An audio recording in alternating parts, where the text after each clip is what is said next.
This evening, I, Ranjana Sharma, student teacher, B.Ed Semester 2, will be anchoring today's program. Now, I would like to introduce our resource person of the evening, Ms. Preeti Kumari, who will be speaking on the topic a broad understanding of growth and development in Indian economy. It takes me immense pleasure to introduce our speaker of the evening. She has completed her secondary education from Jawahar Navodaya Vidyalaya. She has qualified NTSC in Standard 8. She has graduated from Banaras Hindu University in Economics and Masters from CESP JNU. She has done diploma in computer application during her masters. 6 articles on different social and economic issues on different journals have been published. She has presented her paper in 4 international conferences. She has qualified NET in economics for 3 times and won GATE in economics examination. She is a research scholar of JNU. Now, I kindly request Preeti ma'am to please take over the session.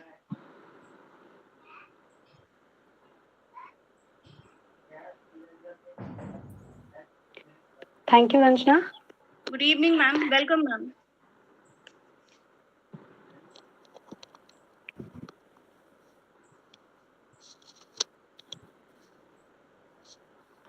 Am I audible?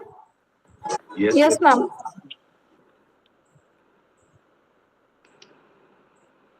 Good evening, everyone. I am Preeti.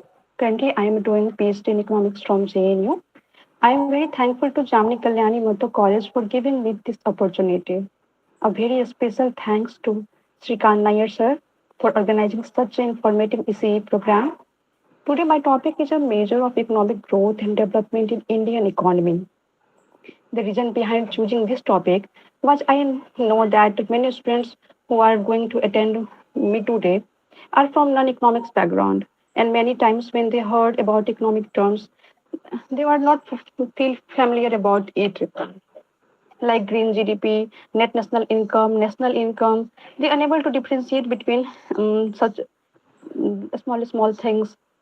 And today, I believe that many students and faculties from economics um, were familiar about these um, small terms, but I believe that they will learn something new after this session.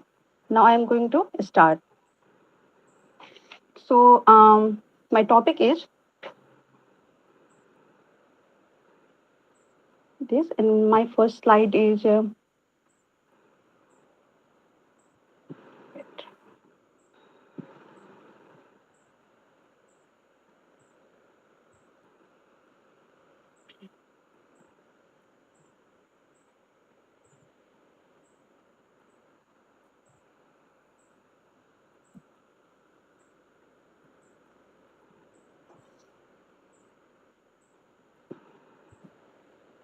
In economic terms, growth is defined as an increase in country's output of goods and services. Typically, it is measured by gross domestic product. As for example, a nation experiencing a rise in GDP due to increased industrial production, it is known as growth. Okay. Then what is development? Development refers to the overall improvement in living standard, quality of life, and economic well-being, encompassing factors like education, healthcare, infrastructure, etc., etc. As for example, a country is investing in education and healthcare, leading to better health outcome and higher literacy rates, even if its GDP growth is modest. Then it is termed as development. For understanding growth and development, we have to understand firstly what is national income accounting. So, what is national income accounting?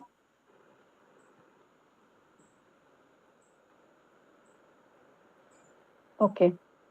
What is national income accounting? National income accounting is a system that is used to measure the overall economic activity of a country, including the production of goods and services, income generated, and expenditure in the economy. In India, national income is calculated mainly by CSO, that is known as Central Statistical Office. Um, CSO using three primary approaches. The first one is production method, the second one is income method, and third one is expenditure method. For understanding these three methods, we have to firstly understand some basic concepts of national income accounting. And the two basics are GDP and GNP. What is GDP? GDP is basically the total value of all goods and services produced within the country. And what is GNP? When we add income earned by residents from overseas investment minus income earned within the domestic economy by overseas resident into GDP, then it is termed as gross national product. And I have here share the formula for calculation how we calculate GDP. So the value how we get the value of GDP. So then we have to add consumption plus investment plus government expenditure plus export minus import. Then we can get the value of GDP.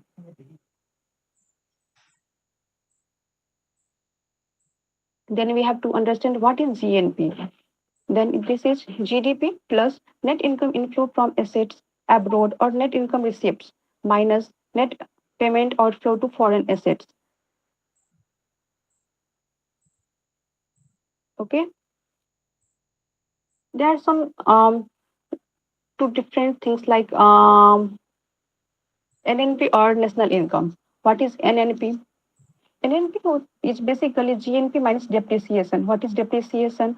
The loss of value of capital goods over time. Then it is called depreciation. And when we deduct depreciation from GNP, then we get NNP. That is net national product. And what is national income? Um, when we deduct indirect taxes plus subsidies from NNP, then we get national income. We can see here NNPMP is equal to GNP minus depreciation.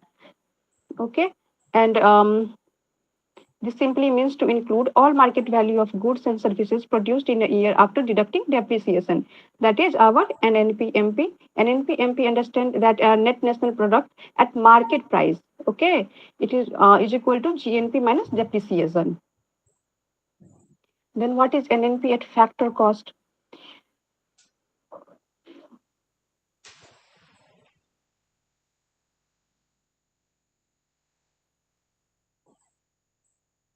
NNP at factor cost. NNP at factor cost means that national linkage is essentially the NNP at factor cost, which excludes indirect taxes like GST and includes subsidies provided by the government.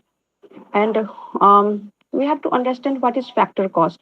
Factor cost refers to the cost of production, that is what producers earn from the production of goods and services like wages, rent, profits, etc., etc., without including taxes and subsidies. And what is the relation between NNP and NI? Like NNP means net national product and national income. Then, and then when we calculate NNP, it is measured on market price. That is, it includes indirect taxes and excludes subsidies. To convert NNP at market price into NNP at factor cost, like we adjust for taxes and subsidies as follows, like like a national income is equal to NNP at market price minus indirect taxes plus taxes. I have here I have tried to show these formulas, and you can see here.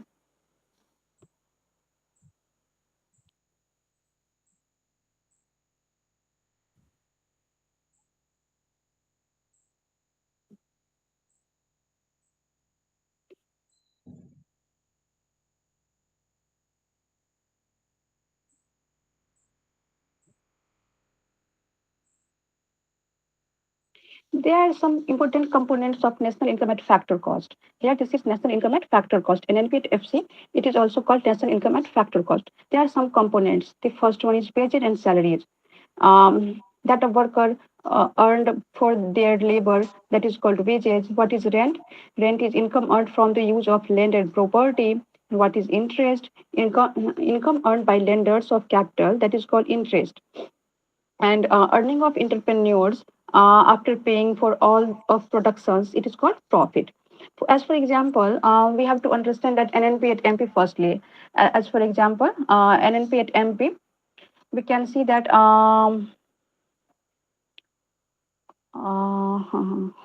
have to show this with example like NNP at MP is as for example, let's say India's NNP at MP is 200 lakh crore. The indirect taxes are 20 lakh crore and subsidies provided by government are 5 lakh crore. Then the calculation for NNP at FC would be what? Then we have to NNP at MC is equal to 200 minus 20 plus 5 because 20 is our indirect taxes and subsidies are 5.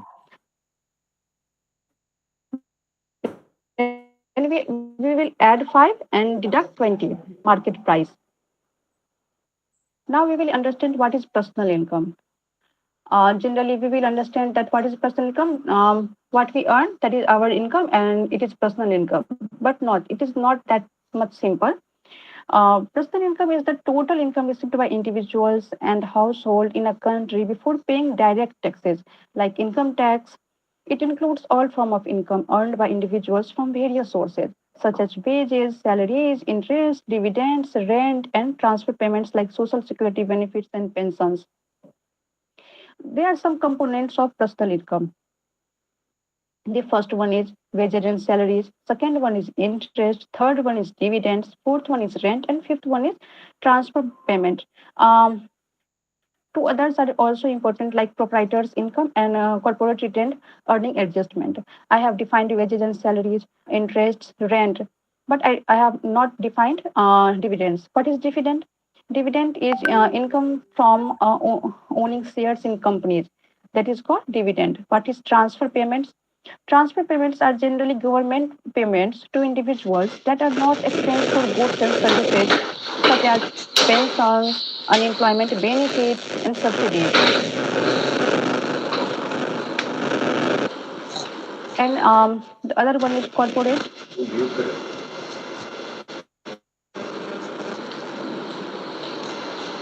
One minute, yeah. This refers to a proportion of company's profits that is not distributed to shareholders as dividend. It is excluded from personal income. So here the formula of personal income is national income minus undistributed corporate profit minus corporate taxes minus social security contributions and minus transfer payments. Then we can get the value of personal income. Suppose national income is 200 lakh crore. That is our NNP at FC is 200 lakh crore. Corporate taxes are corporate taxes here. It is 20 lakh crore. And undistributed corporate profits are 10 lakh crore. This is undistributed corporate profits and it is our 10 lakh crore. Transfer payments amount is 15 lakh crore. Then we will calculate for how? We will calculate like this 200 minus 20 plus 10 plus 50, sorry, 200 minus 20 minus 10 plus 15. That is 15 is our transfer payment. Only transfer payment will be added here and all will be deducted. Then we will get the value of personal income. What is the importance of personal income? Personal income is an economic indicator. Personal income is a key indicator of the economy's standard of living and well-being. It represents the total income available to individuals and households. It is used by the government to design taxation policies, and also higher personal income typically leads to higher consumption and also higher economic growth as individuals have more money to spend on goods and services.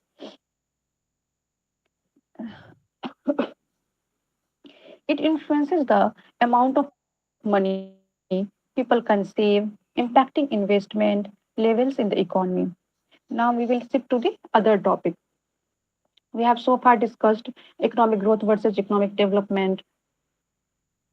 Now, it is a very important measure of economic development. Um, it may be possible that you have heard about green GDP, but I will discuss it in details. What is green GDP? Green GDP, um, it is an adjusted measure of a country's economic performance that accounts for the environmental cost. It is associated with economic activities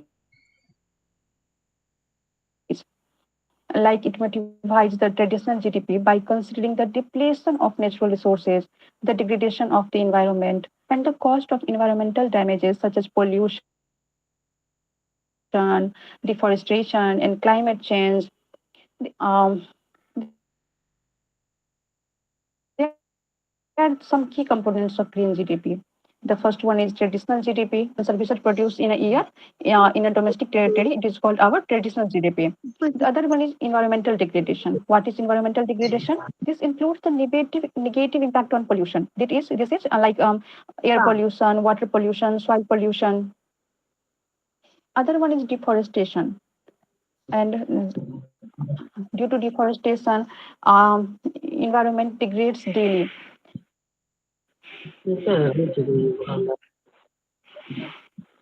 Depletion of natural resources, the reduction of stock on natural resources such as fossil fuel, minerals, forest, and water, it's accounted for in green GDP. The health costs associated with pollution, environmental degradation, such as diseases or waterborne illness, is also factored in GDP. Then, how we measure green GDP?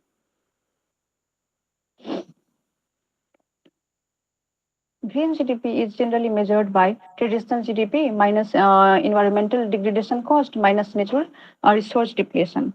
Suppose, for example, suppose India traditional GDP is 200 lakh crore, but the environmental cost, what is environmental cost? Like cost for pollution cleanup, loss for biodiversity, and health impacts amount to 20 lakh crore. And natural resource depletion, such as the extraction of oil, coal, and minerals, cost up to 10 lakh crore. Then GDP would be what? Green GDP would be the traditional GDP minus environmental costs minus health impacts. Then it will be 170 lakh crore. In this case, the green GDP would be indicate that India's economic growth, when adjusted for environmental harm, is lower than what traditional GDP suggests. What is the importance of green GDP? We have to understand that green GDP is very important for our livelihood because green GDP emphasizes the need for sustainable growth by recognizing that unchecked economic development can lead to environmental harm, which may hurt long term prosperity. It also helps governments design policies that balance economic growth with environmental protection.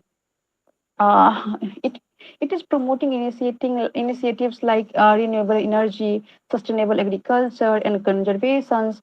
Uh, by highlighting the environmental costs of economic activities, green GDP also raises awareness among citizens and policymakers about the need for more environmental responsible practices. As countries face challenges like climate change and resource depletion, green GDP provides a clear picture of true cost of economic growth. But there are some limitations to measure the green GDP. Like the first one is quantifying environmental degradation and resource depletion is a complex and can vary depending on method what the method is used. There is no globally accepted formula or standard for calculating green GDP, which makes comparison between countries difficult. And government and businesses may resist adopting green GDP due to the perception that it might portray that economic performance is a negative light. Overall, we can say that green GDP provides a more holistic view of economic performance by incorporating environmental sustainability into the calculation of a nation's wealth. It encourages the pursuit of economic growth that is both economically, environmentally, and socially sustainable. And our other economic measure is gender inequality index. Gender is Gender inequality index is also very key component of development. What is gender inequality index? Gender inequality index is a composite measure. It is developed by UNDP, that is known as United Nations Development Program, to capture the extent of gender-based inequalities in a country. It focuses on three key areas of human development where disparities between men and women are most visible. The first one is reproductive health. The second one is empowerment, and third one is labor market participations.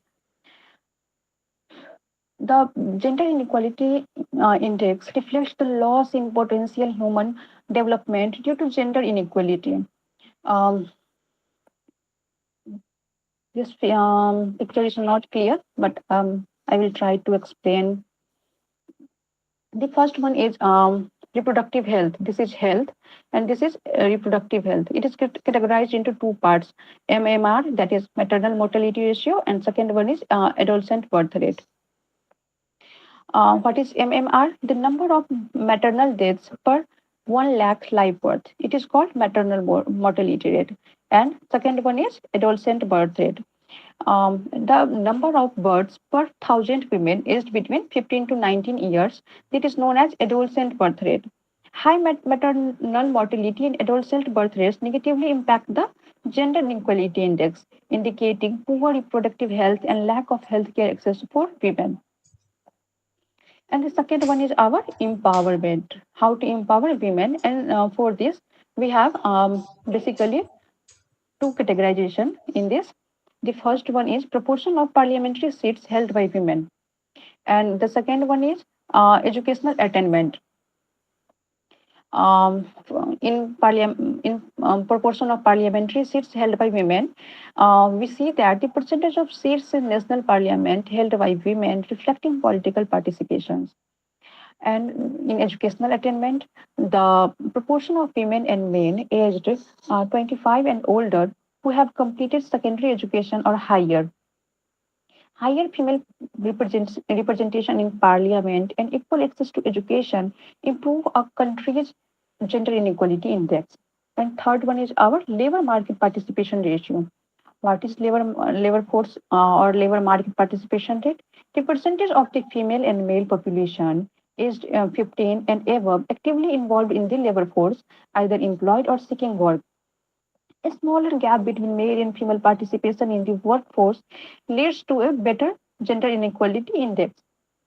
Um, how to measure gender inequality index? Um, the It is ranges between 0 to 1. 0 represents perfect gender inequality, that is, no gender based disadvantages, and 1 represents complete inequality, with extreme disadvantages for women. A higher gender inequality index indicates greater gender inequality in reproductive health, political empowerment, and economic participation.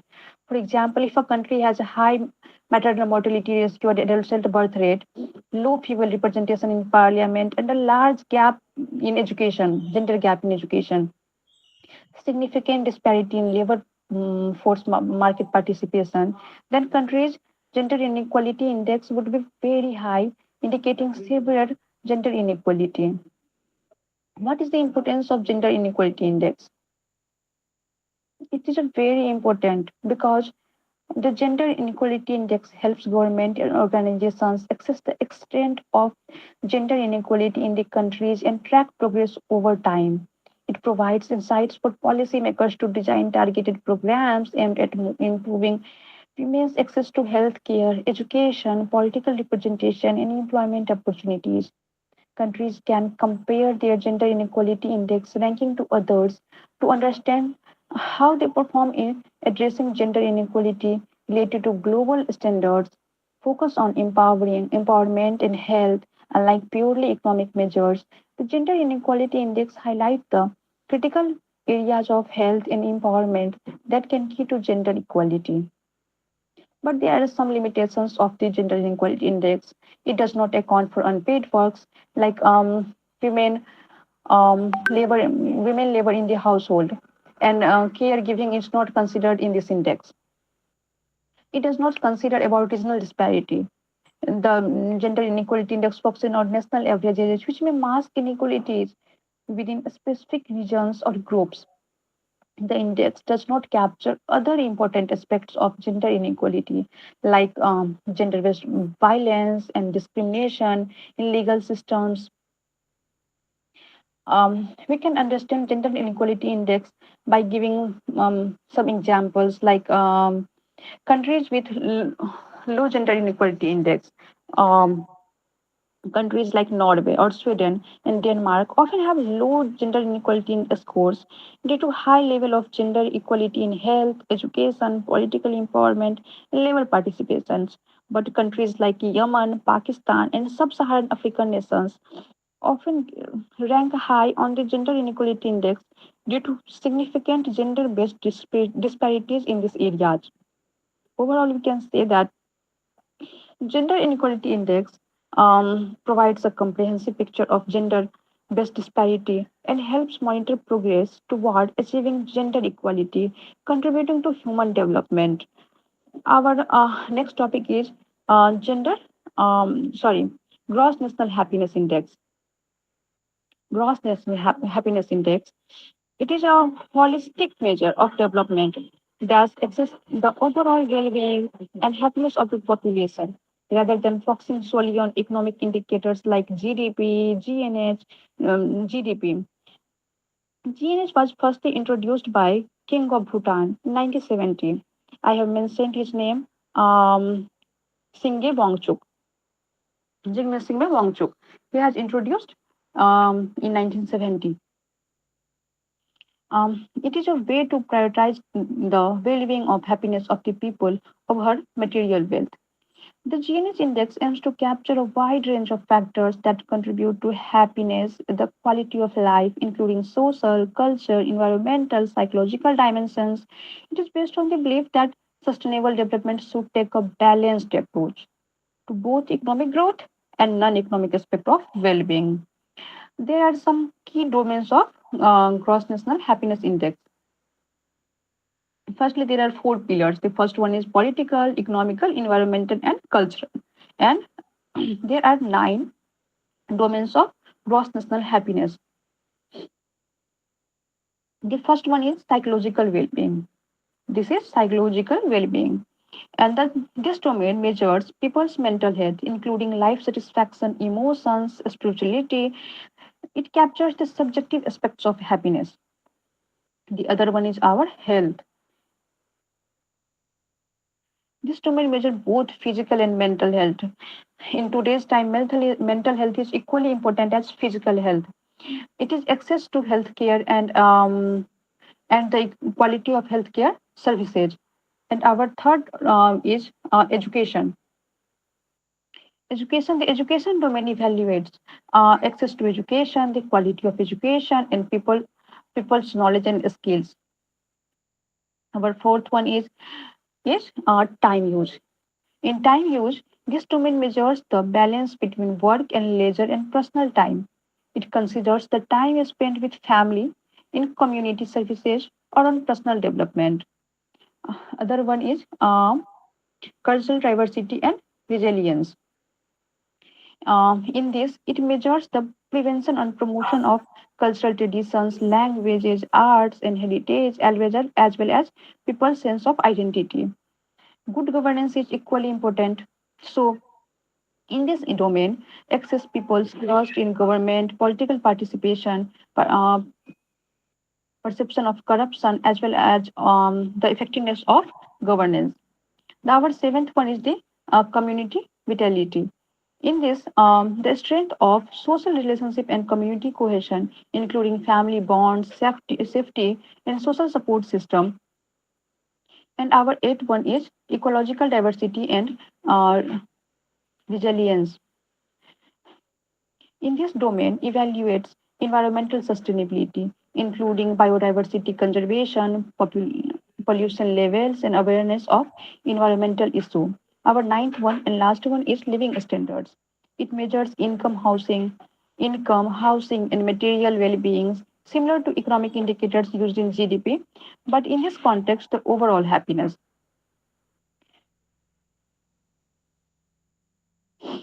People are classified into four categories based on their happiness level. The first one is deeply happy, the second one is extensively happy, the third one is moderately happy, and fourth one is unhappy. Bhutan, what is the relation between Bhutan and Gross National Happiness Index? Bhutan is the only country that officially uses National Happiness as its measure of development. The government of Bhutan integrates the gross national happiness philosophy into its policies, aiming to balance economic development with social well being, environmental sustainability, and cultural preservation. What is the importance of gross national happiness index? The gross national happiness index goes beyond material wealth to measure well being in a holistic way, taking into account mental health, social cohesion, environmental protection, and cultural values. It serves as a tool for shaping government policies to ensure that development enhances happiness and well being rather than just economic output. The index highlights the importance of sustainability, resilience, ensuring that development does not compromises future generation ability to live happily. Gross national happiness provides a more comprehensive measure of progress compared to gross GDP, gross domestic product, which focuses solely on economic activity and often overlooks the social environmental cost of growth. And what is its global relevance? While Bhutan pioneered the concept, the idea of measuring happiness and well being has gained global attention. Several countries and organizations have explored ways to integrate well being metrics into policy making, and reports like the World Happiness Report and initiatives by the United Nations reflect the shift towards happiness as a measure of progress. But there is some limitations of gross national happiness index. What is this? The subjectivity is the prime limitation because by measuring happiness it can be subjective, and what makes one person happy might not apply to others. It is very common sense thing. The indicators of happiness might vary greatly between countries, making it challenging to apply the gross national happiness approach globally without adaptation. Overall, we can say that Gross National Happiness Index offers a unique and holistic approach to measure progress by focusing on overall well-being and happiness of the population. It emphasizes sustainable development, social equity, and environmental stewardship, making it the alternative of traditional economic measures like GDP. Um, our other one is Human Development Index. It is the most important development index, and it is adopted by all it is adopted by like all over the world. What is SDI? SDI is a composite static developed by the UNDP to uh, access and compare the overall human development in countries. It provides a broader measure of well-being and progress beyond just economic growth and incorporating three fundamental dimensions of human development. The first one is long and healthy life. Second one is knowledge, and third one is a decent standard of living. What is long and healthy life? Long and healthy life is categorized into life expectancy at birth. What is life expectancy at birth? This dimension measures the average number of years newborn is expected to live, reflecting the overall health condition and healthcare services in a country. The second one is education. Education is categorized into two parts: mean year of schooling and expected year of schooling. The first one is mean year of schooling. In this, the average number of years of education received by people aged 25 and older. And the second one is expected year of schooling. The total number of years by schooling a child entering school can expect to receive, assuming that the education system's pattern remain unchanged. This component reflects both the quality and accessibility of education in a country. And our third one is real GNI per capita, yani ki gross national income per capita. And this PPP is per capita purchasing power parity. It is denoted in US dollar. And in this, um, GNI per capita. GNI per capita is a measure of the average income of a country's citizens. It is adjusted for purchasing power parity to allow for international comparisons. This dimension captures the economic prosperity of a country and the ability of people to secure a decent standard of living. How to calculate SDI? SDI is calculated as the geometric mean of normalized indices of each of the three dimensions like health, education, and income. Each component is assigned equal weight in the calculations, and the maximum value of SDI is 1 and minimum value is 0. When I have shown it in by percentage terms, um, poorly developed countries represents when a country's value SDI is lower than 25%, then it is called poorly developed countries. When SDI index is between 26% to 50%, it is called moderately developed countries. When it is between 51 to 75, it is called as a highly developed, and it is highest um, when it is above the 75%. Most highly developed countries like USA, France, Britain, like Sweden, Norway, they are like most highly developed countries, and we are moderately developed countries. India lies in moderately developed countries.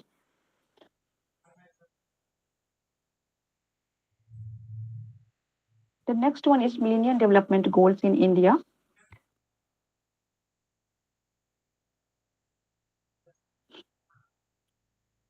The Millennium Development Goals were a set of eight international um, development goals established by United Nations in 2000 aimed at addressing global challenges such as poverty, hunger, diseases, and inequality by 2015.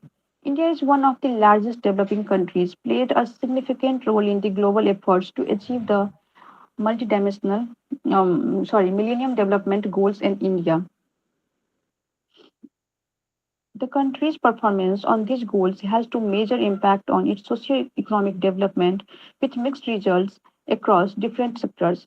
The eight MDGs are: first one is eradicate extreme poverty and hunger, the second one is achieve universal primary education, third one is promote gender equality and empower women, fourth one is reduce child mortality, fifth one is improve maternal health, sixth one is combat HIV, AIDS, malaria and other diseases, seventh one is ensure environmental sustainability, and eighth one is develop a global partnership for development. How India's progress on these millennial development goals. Firstly, we will see the eradicate extreme poverty and hunger. And in India, our target was half the proportion of population living in extreme poverty and suffering from hunger. India's progress. What was the progress of India? India made significant strides in reducing poverty, especially after economic liberalization in the 90s. According to the World Bank, the poverty rates in India fell from 45% in 1994 to 21% in 2011. Programs like MG Narega help provide employment to millions of rural households, reducing extreme poverty. However, hunger remained a persistent issue, with undernutrition still affecting a large proportion of children. Our second goal is achieve universal primary education. What was the progress of India on it? India has achieved near universal enrollment in primary education. The Sarv Shiksha Abhiyan and the right to education were crucial in this regard, increasing enrollment rates and reducing dropout rates. However, the quality of education, particularly in rural areas, remained a challenge with low learning outcomes and a um, and a high teacher absenteeism. Our third is promote gender equality and empower women. What was the India's progress on it? India has made progress in narrowing the gender gap in education with almost equal enrollment of boys and girls in the primary level. However, disparity remained in secondary and higher education, and gender-based inequalities continued in areas like employment and political representation. Initiatives like the Beti Bachao Beti Padhao campaign were launched to promote the education and welfare of girls. Our fourth goal is reduce child mortality. What is the progress on it? India's progress on it. The child mortality rate in India declined significantly from 125 per thousand live birth in 1990 to 39 per thousand live birth in 2015. Government programs like Integrated Child Development Services, Janni Suraksha Yojana contributed to the reduction. Despite these improvements, India is still lagged behind the um, MDG target, with neonatal deaths being a major challenge. Our fifth goal is improve maternal health and India's progress on it. India has made notable progress in reducing maternal mortality from 556 deaths per 1 lakh live births in 1990 to 174 births to 1 lakh in 2015. Schemes like Janni Suraksha Yojana and increased access to skilled birth attendants contributed to these improvements. However, India did not fully achieve the MDG target, and maternal health care services in rural areas still face challenges. Our next goal is combat HIV/AIDS, malaria, and other diseases. And India made significant strides in controlling HIV/AIDS. There are decrease in new infections due to awareness programs and improved access to therapy. The country also made progress in combating malaria, tuberculosis, through the prevalence of these diseases remained a concern in certain regions. Programs like National AIDS Control Program, revised National Tuberculosis Control Program played a crucial role. Our seventh goal is ensure environmental sustainability. And India made some progress in increasing access to clean drinking water and sanitation facilities, especially through initiatives like Swachh Bharat Abhiyan, Clean India Mission. However, the country faced significant environmental challenges, including deforestation, air and water pollution, and loss of biodiversity also. Despite efforts to promote sustainable practices, rapid industrialization, urbanization pose challenges to achieving full environmental sustainability. And last MDG goal was to develop a global partnership for development. And India's engagement in global partnership engaged, especially in areas such as trade, technology, transfer, and South-South corporations. India also received substantial foreign aid and technology assistance to meet these development goals. At the same time, India began to emerge as a donor country. Uh, it, it is providing assistance to other development nations, particularly in Africa and Asia. And our next topic is Sustainable Development Goal and India.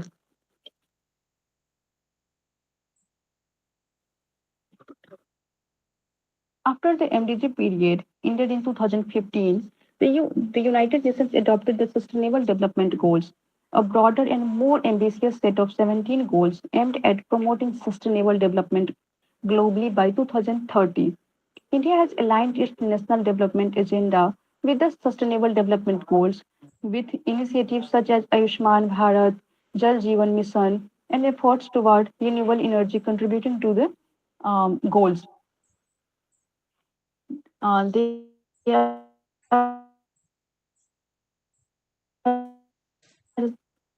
17, our 17 Sustainable Development Goals. The first goal is no poverty. And what is the response of India on it? India has implemented various social protection schemes to reduce poverty, such as Pradhan Mantri Jan Dhan Yojana for financial inclusion, Pradhan Mantri Garib Kalyan Yojana, and Mahatma Gandhi National Rural Employment Guarantee Act, which provides rural employment. India has significantly reduced its poverty rate, but challenges remain in reaching the most marginalized communities. Our other um, SDG is zero hunger. Initiatives like National Food Security Mission, like midday meal schemes and Poshan Abhiyan, have been implemented to combat hunger and malnutrition. India has improved food security and reduced hunger, but child malnutrition, stunting, and wasting remains areas of concern, particularly in rural areas. Our third SDG is good health and well-being. In good health and well-being, Ayushman Bharat is one of the world's largest government-funded healthcare program aimed at providing free health coverage to millions of families. India has made progress in reducing maternal and child mortality, controlling diseases like HIV/AIDS and tuberculosis, and expanding access to healthcare. But challenges remains in rural healthcare, delivery, and the management of non-communicable diseases. Fourth one is right to quality education. And India has implemented various programs on it, like Sarv Shiksha Abhiyan and the Right to Education Act and National Education Policy 2020 have strengthened India's effort to improve education access and quality. While enrollment rates in primary education are high, improving learning outcomes, reducing dropout rates in secondary education, and addressing digital divides in education are key challenges in quality education. Our fifth SDG goal is gender equality. India has launched programs like Beti Bachao, Beti Padhao, um, National Mission for Empowerment of Women, Pradhan Mantri Ujjwala Yojana. In Ujjwala Yojana, providing LPG connections to women in rural areas. While India has made progress in gender parity in education and political participations, gender-based violence, unequal access to economic opportunities, and labor uh, force participation rate is low of women remains crucial issues. Our sixth SDG goal is clean water and sanitization. Clean water and sanitization, the Swachh Bharat mission successfully increased sanitization coverage and reduced open defecation across India. Jal Jeevan Mission is focused on providing clean drinking water to households. While sanitization infrastructure has improved, challenges remain as sustaining behavioral challenges to ensuring safe drinking water access. Our seventh SDG goal is affordable and clean energy.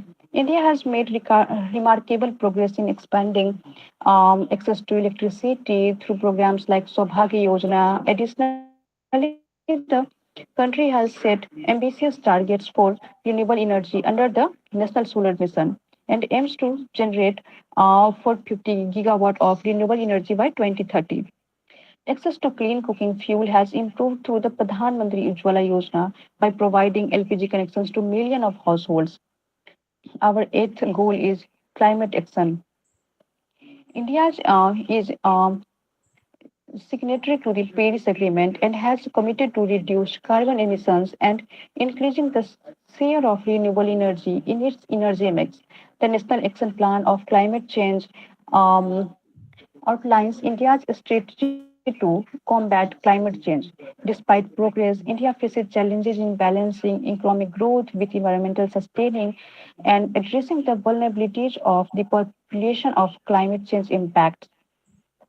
The ninth SDG is industry, innovation, and infrastructure. Programs like Make in India, Startup India, and Digital India are promoting industrial growth, innovation, and technological development. Investment in infrastructure, especially in roads, railways, and urban areas, have increased, but there is still a need for improved rural infrastructure and greater technology innovations.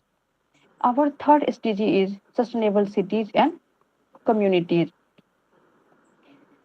In India, Smart City Mission has launched by Pradhan Mantri Modi. It aims to create sustainable and inclusive urban space by improving infrastructure, public services, and housing. It focuses on rapid urbanization and the need for affordable housing, public transportation, and waste management and major concerns.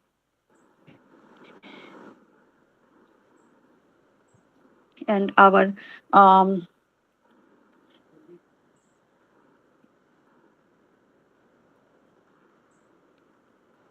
What is the India's role in SDG? As one of the world's largest democracies and economies, India's success in achieving the SDGs will have a significant impact on global progress.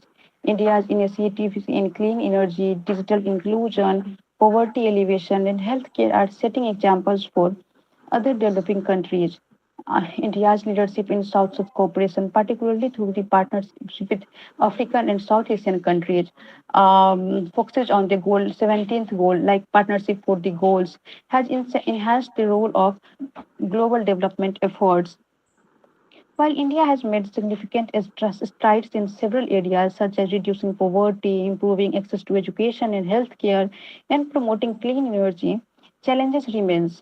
Regional disparity, resource constraints, rapid urbanization, and persistent gender inequality hinder progress to achieving the Sustainable Development Goals. Additionally, we can say that environmental degradation poses a significant threat to sustainable development.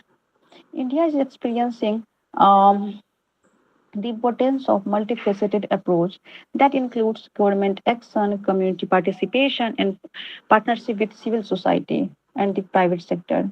As India continues to pursue the sustainable development goals, it, its progress will not only impact its population, but will also significant implications for global development efforts. The journey towards achieving the sustainable development goals requires sustained political will, innovative solutions, and collaborative efforts to ensure that no one is left behind. By addressing these challenges and leveraging its potential, India can become a leader in sustaining development, setting an example for other nations and contributing to more equitable and sustainable world. Thank you.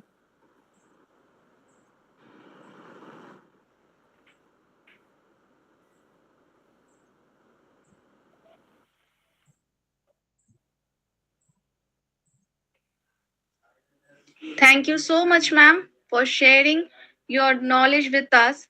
Indeed, this session was insightful for many of us this evening, I believe.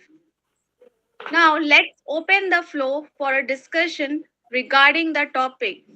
The members can kindly ask to our resource person. But before starting the discussion, I request the members to please kindly ask one question per member.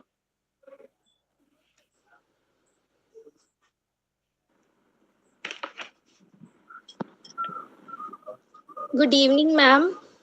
My name is Good evening. Sonali, Yeah. student teacher of B.Ed Semester 4. Ma'am, my question is the current political framework in India effective in promoting equitable economic development across all states?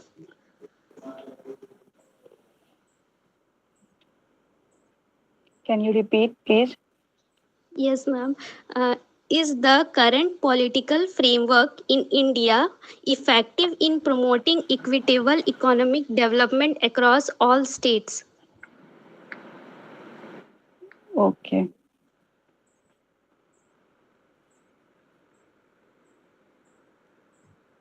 Really, it seems that's a research question. Yes, sir.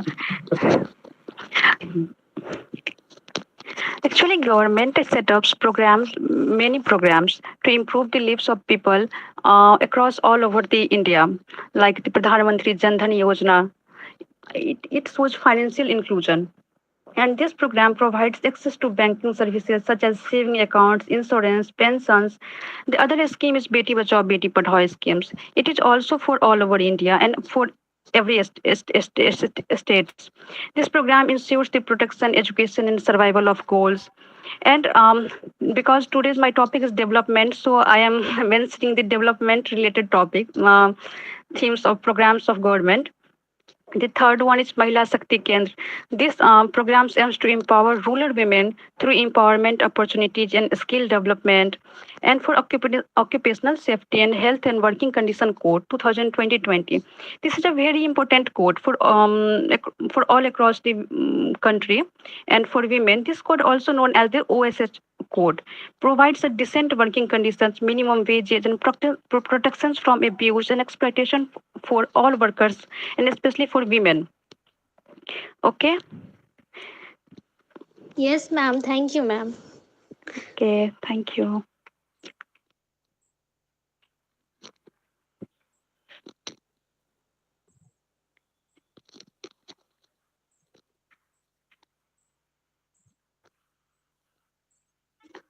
Anyone?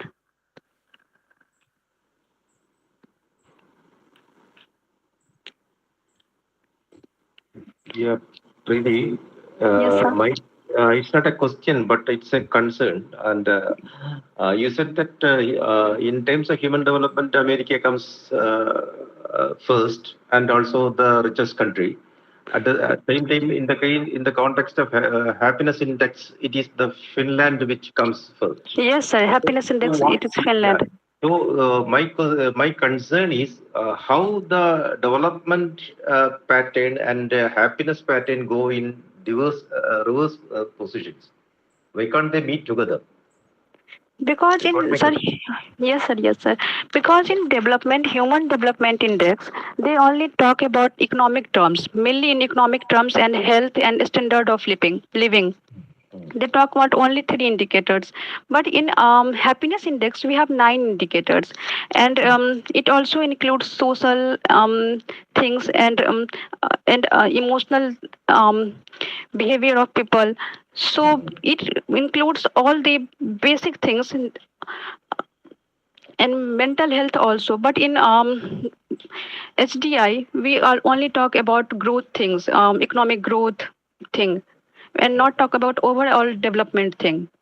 So I think gross national happiness index is a wider concept than HDI, and so Finland is in better condition than USA. Okay, okay, that's fine. Yes, sir.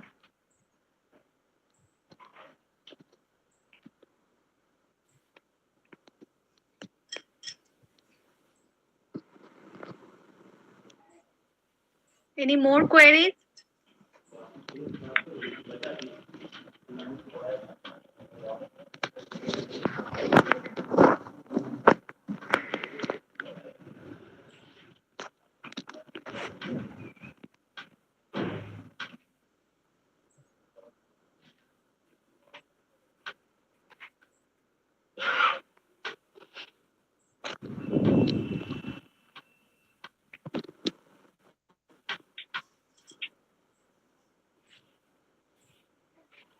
Okay, then thank you everyone, and especially I would like to extend my heartfelt thanks to organizing committee of JKM College for hosting this insightful event, and I would love to participate again if any event happens. Thank you, sir. Excuse me, ma'am. Yeah. Yeah. Ma'am, we have a small session like vote of thanks. Yeah. Thank you. Now we are moving towards the end of the Before session. that, you just ask any more question is there? Okay, sir. Concluding? Any Yeah. more questions? Please. Yes hello ma'am मैं हिंदी में सवाल कर सकता हूँ हाँ, no issue, आप पूछ सकते हो. Okay okay ma'am ma'am India का जो डेवलपमेंट है मतलब जैसे जैसे बाकी जो डेवलप मतलब जितना भी देश है वो लोग अभी इन्वायरमेंटल सस्टेनेबिलिटी पर बात कर रहे हैं कि डेवलपमेंट को हमें इन्वायरमेंट को लेके चलना पड़ेगा तो इंडिया में डेवलपमेंट को अभी कैसा देखा जा रहा है मतलब इंफ्रास्ट्रक्चर जैसे रोड बनाना ये सब से ही उसको डेवलपमेंट माप रहे हैं कि मतलब ऐसा कुछ उनका स्कीम चल रहा है जिससे वो इन्वायरमेंट को भी देखते हुए लेके जाए कि डेवलपमेंट अभी उनका जो डेफिनेशन है वो चेंज हो चुका है अभी इन्वायरमेंट को लेके डेवलपमेंट करना पड़ेगा जैसे आपने बोला कि इन्वायरमेंटल सस्टेनेबिलिटी पर इंडिया का कोई ऐसा है जो अभी मतलब करंटली वो लोग इस पर मतलब काम कर रहे हैं ओके. तो अभी जो गवर्नमेंट की ऐसी पॉलिसी है, उस एक पॉलिसी जो मुझे अभी याद है कि नेशनल क्लीन एयर प्रोग्राम आया था 2019 में, जो बात करता है कि लाइक उनको पोल्यूशन लेवल जो है सो 100, हमारे देश में जो मेनली कितने स्टेट्स हैं और कितने 28 स्टेट्स हैं अभी के टाइम पे, और उसमें से उन्होंने 102 सिटीज को उन्होंने मेंशन करा था, जिनको मतलब वो मोस्ट पोल्यूटेड सिटीज को मेंशन करा था नेशनल क्लीन एयर प्रोग्राम के तहत। तो उसमें उन्होंने कहा था कि जो नेक्स्ट 5 ईयर होगा, जो 19 से 5 यानी 2024, तब तक वो इन 102 सिटीज में से 20 से 30% तक एयर पोल्यूशन को कम करने पे काम करेंगे। और जो जो डिफरेंट डिफरेंट स्टेट्स है वो अपना अपना निकाल रहे हैं, जो उनका इन्वायरमेंटल पॉलिसी है वो डिफरेंट स्टेट्स के अलग अलग है। जैसे कि यूपी का अलग है, वो अपना जैसे स्वामित्व ऊर्जा उत्पादक है उनका, कुछ इस टाइप से है यूपी का इन्वायरमेंटल पॉलिसी। और सब सारे स्टेट्स अपना अपना कर रहे हैं, और वो सारे स्टेट्स अपने अपने, जैसे होता है कि फॉरेस्ट को फिर से रिफॉरेस्टेशन पे ध्यान देना, ये सारी चीजें सारे स्टेट्स अपना अपना कर रहे हैं। लेकिन जो मेनली इस पे हो रहा है कि वृक्षारोपण कार्यक्रम जो चलाया जा रहा है, एक ये हो रहा है जो, और इस टाइम पे मुझे, और हमारा जो ये है COP27 जो हुआ था, उसका जो 27 सेशन हुआ था, उसमें भी इस पे लो कार्बन एमिशन पे बात की गई थी। इसके लिए हमारे देश में अभी हो रहा है ना कि लो कार्बन एमिशन पे बात हो रही है। हमारे जो कार्बन इंजन वाले व्हीकल्स थे उसको चेंज किया जा रहा है। किससे चेंज किया जा रहा है कि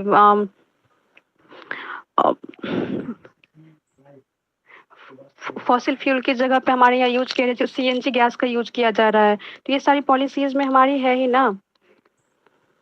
यस मैम, मतलब वो हाँ ठीक ही बोले, जैसे आजकल ईवी गाड़ी को प्रमोट किया जा रहा है, तो हाँ वो सब वही। तो है। मतलब इंडिया को जब मतलब बोला गया कि यूएन ने, तो इंडिया ने कितना उसको बढ़ा दिया कि लो कार्बन एमिशन को हम अभी इम्प्लीमेंट तो नहीं कर सकते, हमें शायद कितना 2015 ना कैसा उसने कर दिया। तो मेरा सवाल ये था कि मतलब आपने सही कहा, मेरा सवाल ये है कि क्या डेवलप होने के बाद ही वो सोचा जा सकता है कि नहीं हम लोग को अपना इन्वायरमेंट को लेके चलना पड़ेगा ना, डेवलपिंग के दौरान ही इन्वायरमेंट को सोच के बढ़ा जा सकता है? ये क्या ये कोई मतलब ऐसा रूल है कि डेवलप होने के बाद ही वो सोचेंगे, उसके पहले नहीं सोच सकते? नहीं नहीं, वो चीजें साथ में लेके चलना होगा हमें, तभी हम सस्टेनेबल डेवलपमेंट की हमारा हमारा जो भी मॉडल है, वो डेवलपमेंट मॉडल, वो सस्टेनेबल डेवलपमेंट को ही फॉलो कर रहा है ना, जो सस्टेनेबल डेवलपमेंट गोल्स को लेके चल रहा है।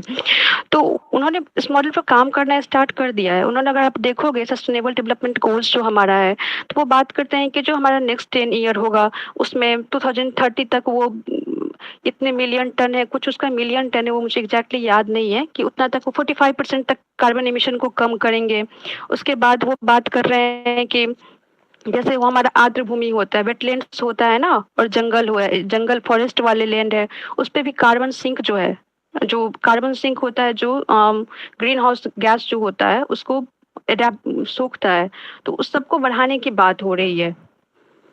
और सबसे पहली बात है कि जो हमारे लिए सबसे इम्पोर्टेंट क्या अभी चल रहा है, जो मॉन्ट्रियल प्रोटोकॉल हुआ था, उसमें सबसे बड़ी बात है किसकी, कि ओजोन डिप्लेशन पे बात करने की बात हुई थी हमारा। तो ओजोन डिप्लेशन को कम करने की जैसे ही बात हुई थी, तो हमें सबसे पहले क्या करना होगा, ग्रीन हाउस गैस के उत्सर्जन को कम करना होगा। तो इस पे तो इंडिया सबसे पहले काम कर रहा है ना, और साथ ही साथ हम लोग काम कर रहे हैं। देखो तो अभी सबसे ज्यादा फोकस किया जा रहा है कि रिन्यूएबल एनर्जी पे। रिन्यूएबल एनर्जी के लिए हमारे यहाँ बात हो रही है, सोलर प्लेट्स लगाए जा रहे हैं, और फिर पवन ऊर्जा पे बात हो रही है। तो फिर कहीं ना कहीं हम साथ साथ कर ही रहे हैं ये चीजें, बस उस पैमाने पे नहीं कर पा रहे क्योंकि हमारे पास उतने पैसे भी नहीं है। अदर डेवलप्ड कंट्रीज के कंपेरिजन में हमारे पास रिसोर्सेज कम है, पर we are trying our best ना। Okay okay ma'am. Okay.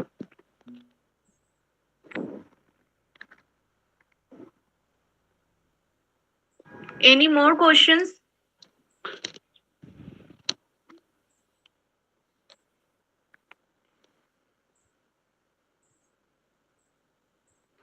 Okay, fine. Sir ma'am, मेरा और एक सवाल है, मैं पूछ सकता हूँ ना?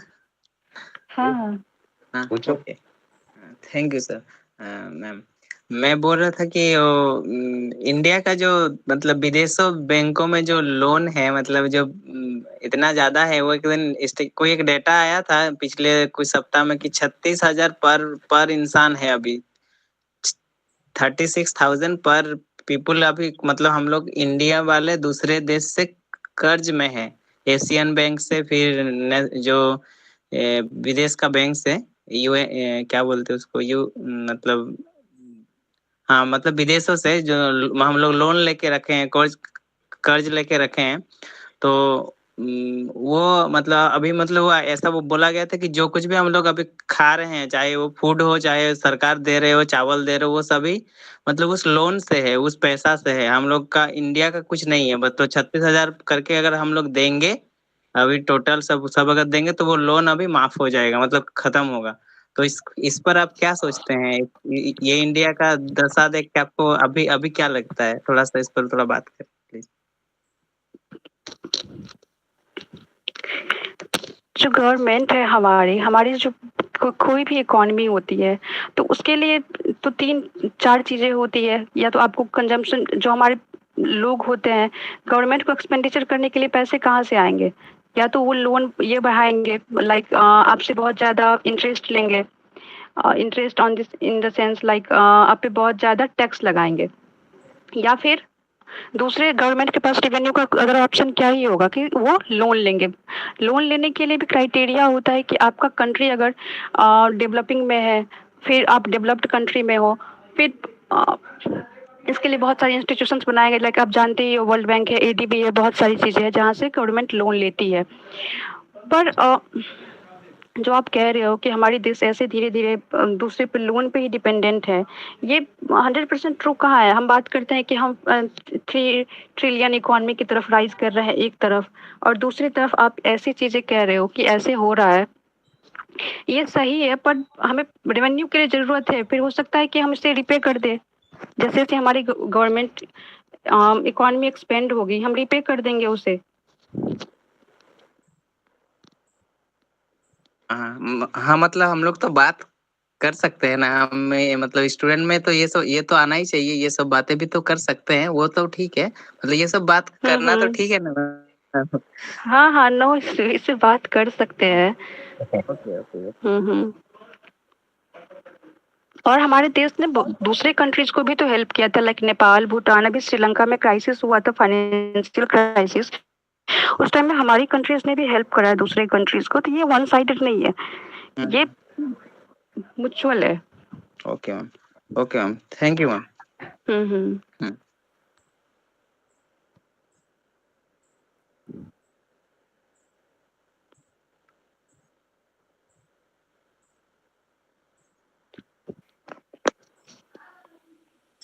Any more questions are there? No, you can wind up if no questions. Okay. Okay, sir. Now we are moving towards the end of the session. We have Jyoti Mato, student teacher, B.Ed semester 2, for proposing vote of thanks. Thank you, Ranjana ma'am. Good evening, everyone. It has been such an honor to be a part of this wonderful program.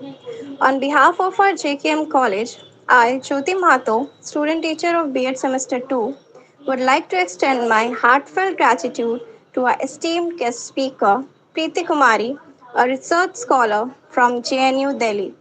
Thank you, ma'am. My sincere thanks to our principal, sir, Dr. R. Srikantan Nair, and coordinator, Professor Anu Mishra, ma'am, and her team.